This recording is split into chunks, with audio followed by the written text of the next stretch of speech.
Jadi di kalangan dunia bisnis ya, ada idiom who's the king. Hal pertama yang juga gak kalah penting, gue menyarankan ketika bisnis yang gak ngatur arus kasnya, itu sebetulnya risiko yang paling rendahnya adalah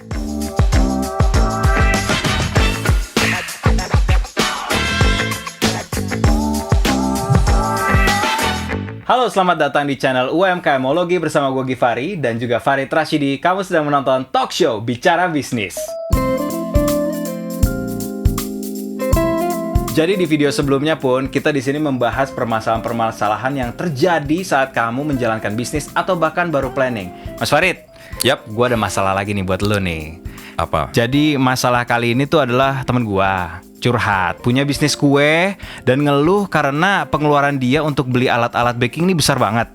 Sampai tiap bulannya dia beli alat baru sementara pemasukan dia nggak pasti per bulannya. Tiba-tiba dia bilang kalau sisa uangnya bulan ini tuh cuma sisa 300-400 ribu aja dan pesanan kue padahal lumayan banyak. Jadinya nggak cukup kan buat belanja operasional untuk di bulan depannya. Nah itu kenapa bisa begitu, Mas? Gue rasa gak cuma temen lu, Far, yang ngalamin masalah kayak gitu ya. Gue akan ceritain masalah yang mirip-mirip dengan kasus temen lu itu. Itu mungkin dia juga ngalamin ketika dia gak punya duit pas mau bayar ke suppliernya dia misalnya. Atau tiba-tiba dia gak punya duit ketika mau bayar sewa kantor atau sewa kios gitu. Itu pasti, Mbak Far, temen lu itu pasti gak ngatur arus kas. Nah, menariknya adalah bedanya dengan yang bisnis yang mengelola arus kas. Lu tahu banget kekuatan bisnis lu saat lu sedang merencanakan pengembangan misalnya. Misalnya contoh. Lu tahu banget apakah lu sudah saatnya buka outlet kedua atau ketiga dengan cadangan kas yang lu milikin karena lu mengelola arus kas, karena lu punya laporan arus kas. Atau misalnya ketika bisnis lu berkembang, lu tahu bahwa lu bisa untuk merekrut tambahan karyawan. Gitu dan banyak faktor yang akhirnya membuat bisnis lu tetap jalan. Lu nggak mungkin punya masalah sama si pemilik kios lu, pemilik ruko lu tetap punya hubungan baik dengan supplier lu karena lu membayar hutang ke mereka tepat waktu gitu. Artinya lu tahu banget sehat enggaknya bisnis lu ketika lu mengatur arus kas. Arus kas itu apa, Mas? Nih penting banget menurut gue. Pertama gue harus jelasin bedanya antara arus kas dengan laba rugi karena banyak banget pemilik bisnis yang nggak paham bedanya. Secara basic itu arus kas adalah laporan uang masuk dan keluar di bisnis lo. Beda. Laba rugi adalah pendapatan dan beban di bisnis lo. Emang apa bedanya? Kalau kita bicara teknis akuntingnya, sebetulnya pendapatan itu belum tentu ada uang yang udah masuk ke bisnis lo. Bisa jadi dibayarnya masih bulan depan, 2 bulan lagi. Itulah yang disebut piutang. Begitu pula dari sisi hutang. Bisa jadi secara laba rugi lu sudah mencatatkan sebuah beban tapi uangnya belum lu keluarin. Sedangkan arus kas itu hanya mencatat uang yang benar-benar sudah masuk dan sudah keluar dari bisnis lu di periode itu. Tidak peduli apakah itu pelunasan hutang atau pelunasan piutang. Oh, oke. Berarti perbedaannya sangat-sangat signifikan. Dan kalau bisa digarisbawahi sebenarnya secara simple, ya keduanya itu pusatnya itu adalah yang satu kontrol pemasukan dan pengeluaran, satu perhitungan, bener nggak, Mas? Betul. Yang arus kas lebih ngelihat ketersediaan kas di bisnis lu. Kalau yang laba rugi itu lebih kepada performance. Lu omset lu berapa, untung bersih lu berapa, untung kotor lu berapa. Oke lah, kalau gitu berarti cukup simpel dong sebenarnya secara penjelasan dan harusnya aplikasinya juga. Terus kenapa sampai sekarang masih ada aja bisnis yang memulai bahkan udah di tengah-tengah tapi nggak menerapkan pengaturan arus kas? Nah, ini menariknya. Gue di Rashidi Consultant 11 tahun gue ngedampingin UMKM ya. Sebetulnya faktor utamanya adalah mereka tidak merasa itu penting. Si arus kas, mengelola arus kas, bikin laporan arus kas, mereka nggak merasa itu penting karena kebanyakan orang masih melihat fisik duitnya ada atau enggak. Ya. Gitu. Atau yang kedua, dia tahu itu penting tapi dia malas ngelakuinnya. Itu yang gue temuin ya. Dan kalau bisa dibandingkan bisnis yang kecil yang baru mulai ataupun bisnis yang udah established, apakah pengaruh banget kalau misalnya mereka tidak mempersiapkan ini dari awal? Oh banget, Far. Jadi gue punya pengalaman ya. Ketika bisnis yang gak ngatur arus kasnya, itu sebetulnya resiko yang paling rendahnya adalah lu mungkin bisa bermasalah dengan supply chain lu. Supply chain itu maksudnya mungkin customer lu, mungkin supplier lu gitu. Artinya ketika sudah saatnya lu harus bayar belanja ke supplier, lu kira lu ada duit, taunya nggak ada duit. Gitu. Atau yang bisa lebih fatal lagi ketika lu punya hutang ke perbankan. Karena kan perbankan rigid ya, lu harus bayar kapan, pokok plus bunganya. Lu pikir lu ada duit karena lu ngelihat di lapangan, di kios lu, oh kita customer banyak kok, sales banyak gitu. Gue pikir ada duit, pas mau bayar duitnya nggak ada. Gitu.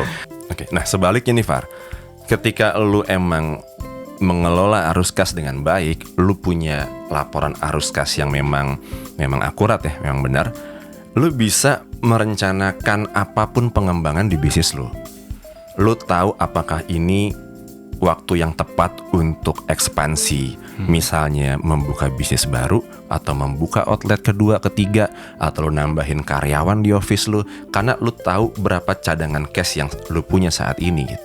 Oke lah Mas Farid, lu tadi udah ceritain beberapa dampaknya kurang lebih apa yang terjadi kalau kita tidak melakukan pengaturan arus kas. Tapi seandainya gue udah punya bisnis yang berjalan dan dengan perhitungan gue pun fine-fine aja gitu. Emang kenapa kalau gue tidak mau terlalu mikirin lah pengaturan arus kas ini? Nah ini menariknya Far, yang mikir kayak lu itu nggak sedikit. Pengalaman gue di RCD Consultant ya. Lu bisa mikir kayak gitu karena bisnis lu sedang baik-baik aja. Mungkin ketika lu mau bayar kebutuhan operasional lu, listrik, telepon, internet, supplier, pas lagi ada duit aja memang, dan semuanya lu semua pengeluaran rutin.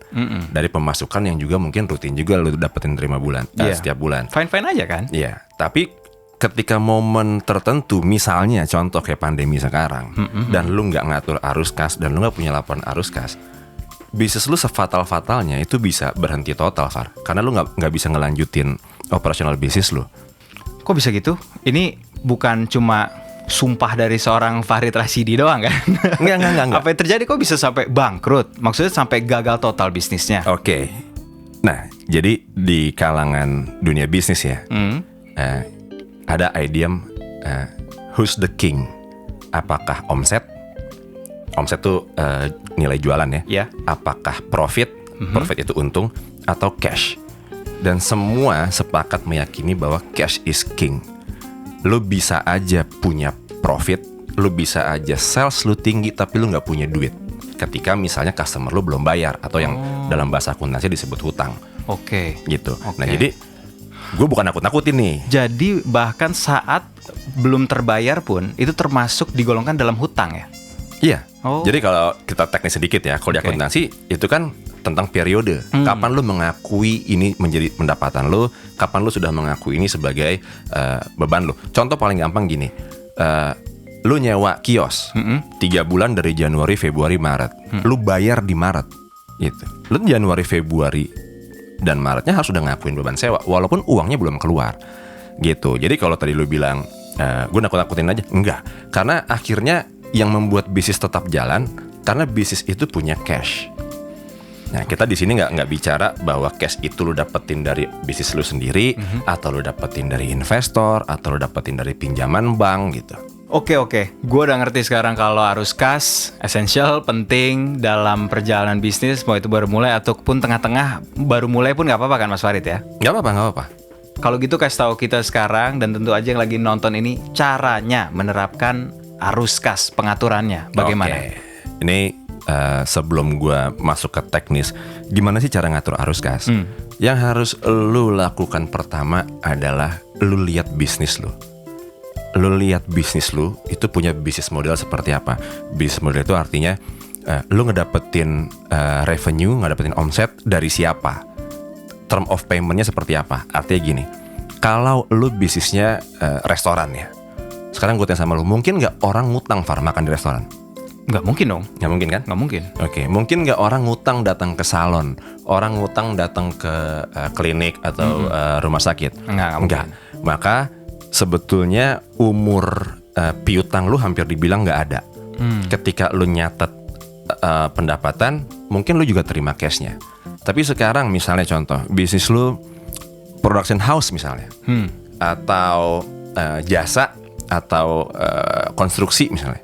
Lu bisa ngelakuin service lu di bulan ini, tapi customer lu baru bayar di bulan depan. Benar-benar. Dan ada juga instansi-instansi tertentu yang deal-dealannya adalah kerja dulu, bayarnya belakangan. Betul. Nah, poinnya adalah lu harus tahu dulu bisnis lu itu alur kasnya seperti apa dengan customer lu. Begitu pula dengan lu punya supplier atau lu punya subcon atau lu punya freelancer yang lu hire ya. Apakah lu bisa membayar jasa yang dia berikan ke lu harus saat itu juga, atau lu bisa menunda itu 1 bulan 2 bulan ke depan. Lu pertama harus tahu itu dulu. Nah yang kedua, masalah tools. Zaman sekarang gua rasa si laporan arus kas udah tersedia pada software akuntansi ya, dan lu nggak usah berpikir ini ribet, lu harus punya pemahaman akuntansi yang kuat. Enggak kok. Software sekarang apalagi yang cloud software ya, yang berbasis web, itu udah memudahkan penggunanya. Artinya inilah tools bahwa lu harus punya laporan arus kas. Lu harus mencatat setiap uang yang masuk ke bisnis lu dan mencatat setiap uang yang keluar dari bisnis lu pada satu periode. Nah, periode ini bisa bulanan, kuartal, atau setahun. Di situ nanti akan muncul cash balance lah. Istilahnya berapa saldo kas lu di akhir periode? Apakah surplus, apakah defisit? Gitu sih Far simpelnya. Oke, nah kalau yang terakhir ini bisa dilakukan dengan software atau bisa menggunakan pihak ketiga nggak, kayak RCFC-nya Mas Farid gitu misalnya? Oh bisa. Karena sebenarnya laporan arus kas itu kan bukan laporan yang berdiri sendiri ya. Yeah. Jadi dia ada pada bagian laporan keuangan standar ya, selain laba rugi, neraca, perubahan modal gitu. Karena gue masih banyak nemuin pemilik bisnis yang berpikir, oh gue bikin neraca aja deh, atau gue bikin laba rugi aja deh. Gue bilang enggak, karena semua laporan keuangan itu kan memberikan informasi yang sama-sama penting dengan perbedaan fungsinya ya. Gitu. Jadi kalau pertanyaannya bisa nggak menggunakan pihak ketiga? Bisa gitu. Bahkan lu lebih hemat kalau lu nggak harus meng-hire orang internal ya. Gitu. Tapi intinya ya lu kalau nggak mau pakai software pun pakai Excel bisa. Cuman margin of error-nya lumayan tinggi aja gitu. Oh, oke. Apa ada yang perlu dikhawatirkan atau dipikirkan betul-betul sebelum memulai perhitungan arus kas bagi mungkin bisnisnya, jatuhnya bisnis yang sangat muda, masih kecil, untuk memulai menanam mindsetnya di diri dia sendiri dulu? Oke.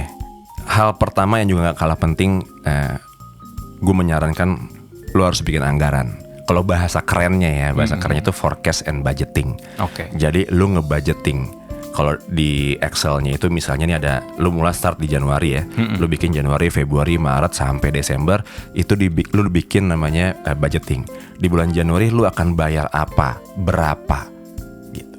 Ntar lu pendapatan yang lu proyeksikan dapat dari mana. Tapi ini uang ya, uang masuk ya, gitu. Jadi sama seperti tadi gue bilang bedanya laba rugi dan arus kas, ini sama dengan bedanya proyeksi laba rugi dengan proyeksi arus kas. Sekarang kita fokus bicara di proyeksi arus kas. Lu harus memproyeksikan target uang yang masuk ke company lu dan rencana pengeluaran uang dari bisnis lu pada satu periode yang sama.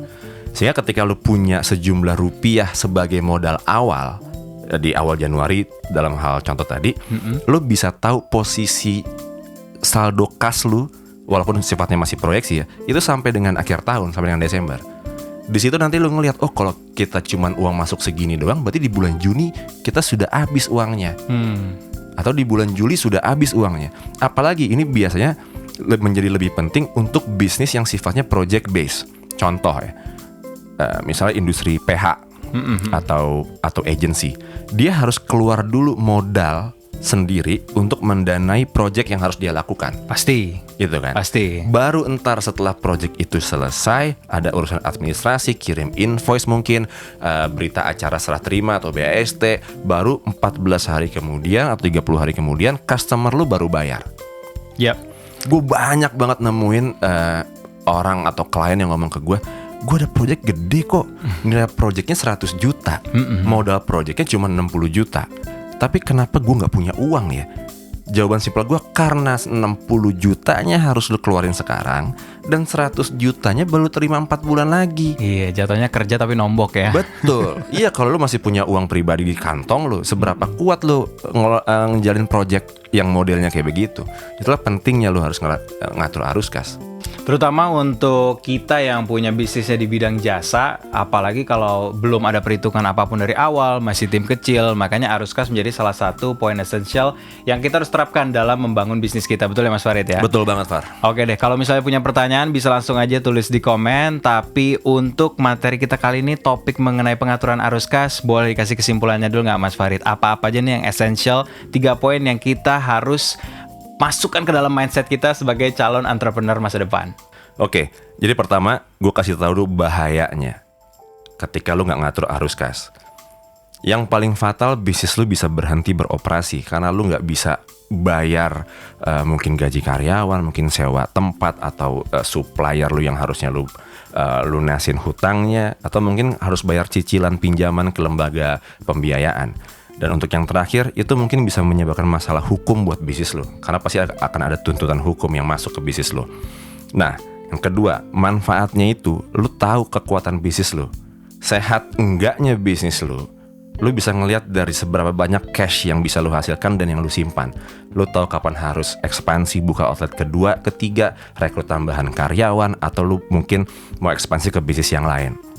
Gitu. Dan caranya simple, tapi lo harus punya mindset yang awal bahwa lo harus menyadari bahwa laporan arus kas dan mengatur arus kas itu penting banget buat bisnis lo.